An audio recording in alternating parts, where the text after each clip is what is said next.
All right, good morning, everyone. My name is Devin Barger. I do work for Cisco Meraki. I want to talk today about next generation troubleshooting. And what I'm referring to by next generation is really Wi-Fi has evolved to the point where it is the primary means of connectivity in the workplace. Employees, guests, BYOD, all these devices are expected to connect.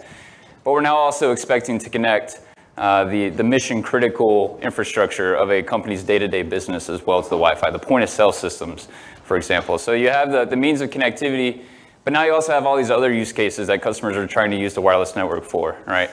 User engagement, location, marketing campaigns, analytics.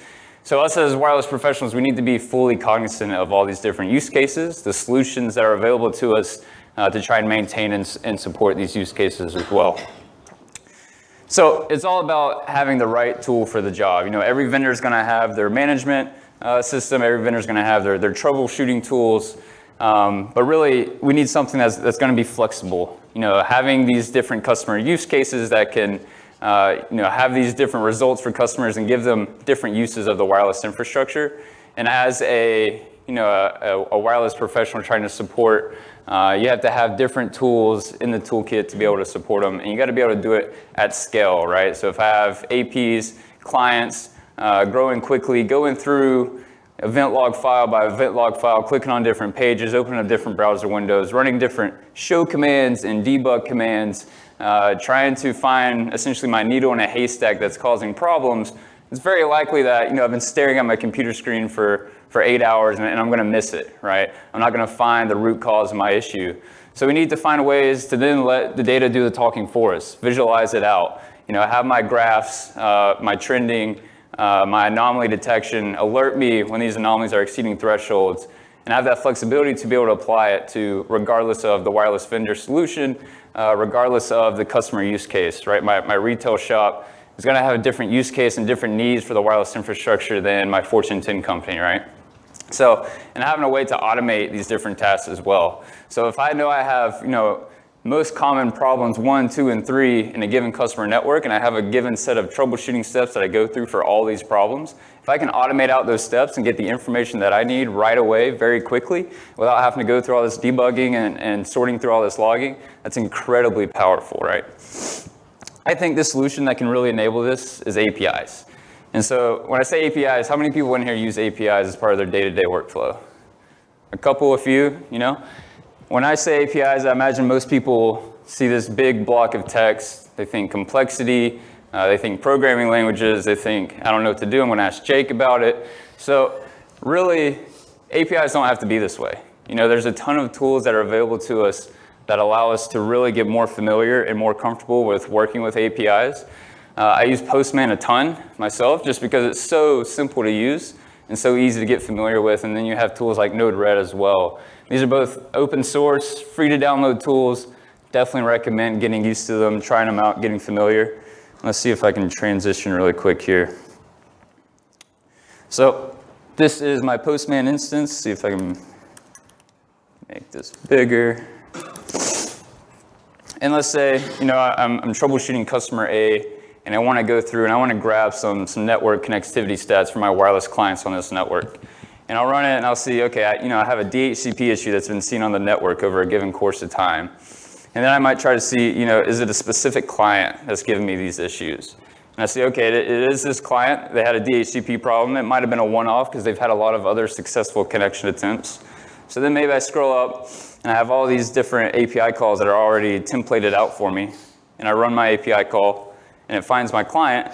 I can get all the information that I need about this client, see where it was in the network, what SSID it connected to, the VLAN it was on. And you notice how, this was 3 clicks of a button for me. There's no show commands, there's no, different browser windows sorting through different logs and trying to find an event that correlates to that issue. All, API calls, but Postman actually lets you put these in what they call collections as well. So you can easily script this out and automate it, and have it to where maybe I'm warehousing this data and I'm just running these calls every 30 minutes regardless of if there's an issue or not, so I have that data available to me. And I can build out some really cool logic to alert me and maybe kick in some of these API calls automatically. So if I start seeing DHCP issues, go ahead and run these for me so I have the data available to me, and in a snapshot I can see the issues that are occurring and exactly what I need to drill into. Is that true API? Are you making a call directly into the database? Yeah, so shameless plug, this is a direct API call to the Meraki dashboard to get information about a client. It is a demo network. I was just lucky to have that there was an actual connection failure there. So. But there's going to be more than one tool for the job, right? So there's a ton of different solutions that are available. So this is something that my colleagues have built out over at DevNet, where we're using different pieces of Elastic, Beats, Elasticsearch, Kibana. I won't go into a ton of detail for time's sake, but these are all pulling in different analytics about a retail customer that we have. So the wireless connectivity stats, location stats as well. But where it starts to get really interesting and unique is being able to pull in things like point of sales information, pull in user CRM information as well. So now you're starting to tie actual business use cases to the health of the wireless network at the same time.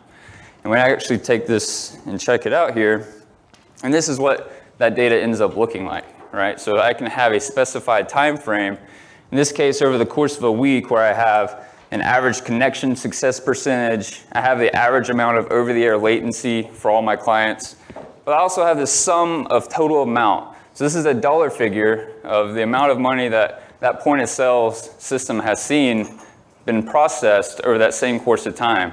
You might think, well, why do I care about tying money to wireless connectivity? Well, if you think about it, this opens up a lot of use cases on behalf of the customer and adds a lot of value to the services that we can provide as wireless professionals, because now I can start tying a dollar amount to successful, unique client connectivity. And if I can show that, hey, before we upgraded your infrastructure that you really were dragging your feet on, I was trying to really convince you that you needed to go wave 2 and swap out the 11N, now I can see that there's $45 tied to each successful connection. And our successful connections are at 90% rather than 60% before we swapped out the infrastructure. The troubleshooting use case of this would be, let's say I'm in a furniture store and I'm thinking about buying this really expensive piece of furniture and I've been dwelling on it for 30 minutes and it's like, I just can't make up my mind. Screw it, I'm gonna make it. I'm gonna go ahead and buy that piece of furniture. So I call over the sales associate. And the associate walks over and they got a tablet and it's got an e-commerce system running on it. It's got a point of sale transaction system running on it. And as they're walking over, that tablet's roaming between different access points. It might have been asleep and then they wake it up and it tries to get a new IP address, it tries to re-authenticate.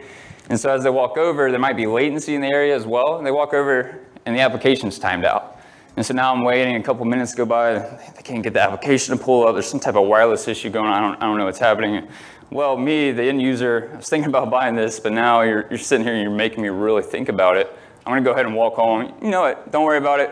I'll think about it, I'll come back tomorrow. I'm not gonna come back tomorrow, right? I'm gonna go home, I'm gonna see if I can find it cheaper online from a competitor. And now, because of wireless connectivity issues on that point of sale device, I've cost my company, my customer potentially money, right?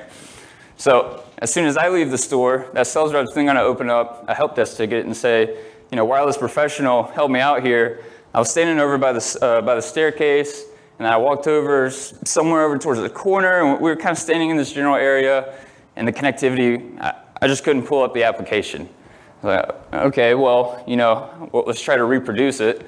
How often are you able to reproduce these kind of vague issues on site? Not very often, right? So now you're frustrated because you're spending the time to try to find a problem that you don't really see exist. And the sales reps are frustrated because they're trying to get answers to an issue that they know they saw, and you're unable to solve it. So what if we were able to then start tying in location data to this type of information, right? So if I pull in, again, open source tools, easy to spin up and run, source code all available online. I start pulling in the XY coordinates, the signal strength value that's being seen on my devices.